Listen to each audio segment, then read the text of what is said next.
Welcome to our North Shore studio. Alongside Michael McKenry, I'm Rob King. We're talking some Pirates baseball, and we're talking the return of your old teammate and friend, Andrew McCutch. And obviously the Pirates adding a lot of guys, Michael, in the offseason. But the headline for the fans and maybe even on the field this year is the reacclimation of Andrew McCutch into the Pirates fold. He's back home. I mean, that's what we've all been wanting. It's good to see him back in that black and gold. It's going to be so fun to see that first game back at PNC. But first, we got to get through spring training. Kinger, you look at these numbers. I mean, he's been outstanding throughout his career. I mean, bringing him back and allowing him to be in that clubhouse around these youngsters, let them understand what it was like in 11, 12, 13 when we made that push, getting into that winning ways, and then 14, 15, 16 when they're in the wild card.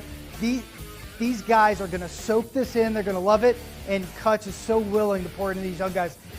That's not even mentioning what he's still capable to do on the field, which is going to be exciting because his swing looks good, his body's healthy, and I think he's ready to take on a role that he wasn't maybe ready for last year, and that's that DH role. Well, to your point, he's been where these young players was. You know, he came up, the Pirates were struggling, and then, of course, they had that great run, which, you know, coincided with him being one of the best players in all of baseball. You saw some of the numbers that he put up with the Pirates, the 5 consecutive All-Star teams.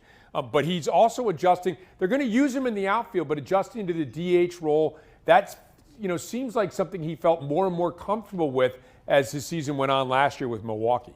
Yeah, Kinger, it's incredibly hard to kind of make that switch. I can't speak to doing it in the major leagues. I did do it in the minor leagues where I had to play some outfield and DH my last year. It is very difficult to be into it every single second of every moment of the game, to literally going up, hitting, walking back, going up, hitting. You overthink, you kind of process too much. You got to find those rhythms and those routines, and something he was able to do towards the end of the season last year that he's going to kind of springboard into this season. And Andrew McCutchen said he's not a symbol. He's a ball player. He's here to play ball and here to win for the Pirates. And you can see the Pirates right here on AT&T Sportsnet all spring training long, beginning with our very first game coming up tomorrow at 1 o'clock against Toronto.